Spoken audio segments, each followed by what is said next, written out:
and welcome to the Intel Brief. Today is Tuesday, 13 January. I'm your host, Daniel, and today we're going to talk about the US has slammed Russia for dangerous escalations in the Ukraine war, Trump is going to meet with the Venezuelan opposition leader, and Meta has shut down 544,000 Australian accounts after the youth social media ban. So firstly, the United States has accused Russia of a dangerous and inexplicable escalation, bloody hell, of the nearly 4-year war in Ukraine, at the time when US President Donald Trump is trying to advance the negotiations towards peace. The US issued its latest warning on Monday during an emergency meeting held by the United Nations Security Council. Tammy Bruce, the US Deputy Ambassador to the UN, told the Council that Russia's actions risk expanding and intensifying the war. The US expressed particular alarm about Russia's use of nuclear-capable ballistic missiles last week, which resulted in a staggering number of casualties in Ukraine.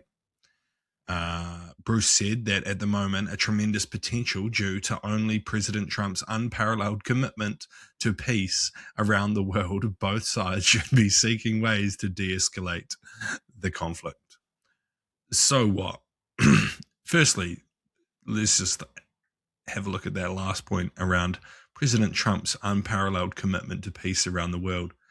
That's a crazy statement and goes against basically everything we know.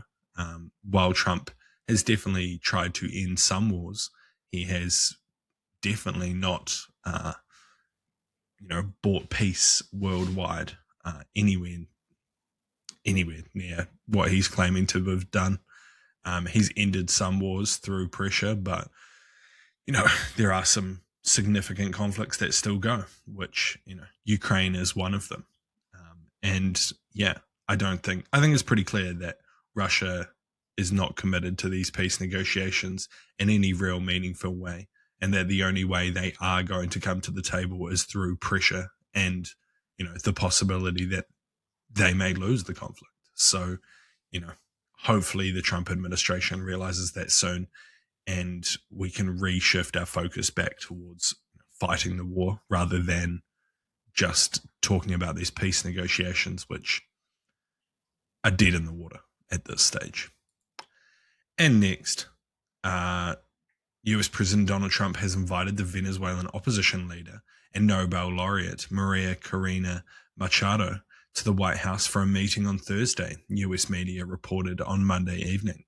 It comes after Trump ordered a military operation in Venezuela that saw US forces capture the authoritarian President Nicolas Maduro back and take him back to the US on a series of drug-related smuggling charges. So what?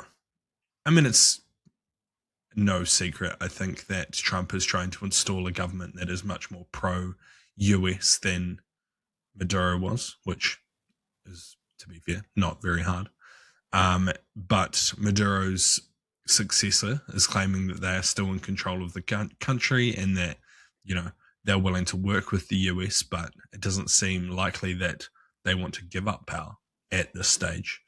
However, it's likely that Trump will want to replace the current government and install a much more friendly government. How they do this without causing more international outcry is going to be interesting. I don't see a way of doing it. There's been an election recently, though. However, everyone kind of agreed that it was not a free and fair election. It was still an election nonetheless. So, whether they have to go and do a new election or, Trump tries to clean house and take out the new government president and stuff, we don't know yet. But this meeting is likely to bring out some answers to these questions about what Trump's medium to long-term plan here is in Venezuela. And lastly, Meta has deactivated more than 500,000 social media accounts belonging to children in compliance with Australia's new social media law. The law came into effect on December the 10th and bans social media accounts for children under the age of 16 and requires big platforms, including Meta, TikTok, and YouTube, to stop holding accounts for those under that age. Meta said that between December 4 and 11, it deactivated 544,052 accounts that it believed were belonging to users under the age of 16. This included 330,000 accounts on Instagram, 173,000 accounts on Facebook, and 39,000 accounts on Threads. Companies found to be non-compliant could face fines up to 50 million Australian dollars or 33 million US dollars. In a statement, Meta said that it was committed to complying with the law and said that our concerns about determining age online without an industry standard remain.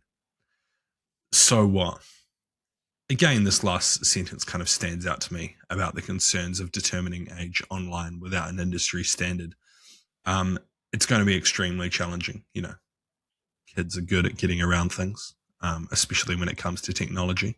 I mean, I grew up in the age of technology, and I remember, getting around certain age verification protocols for certain reasons. But yeah, this is going to be a massive challenge, and the world is watching.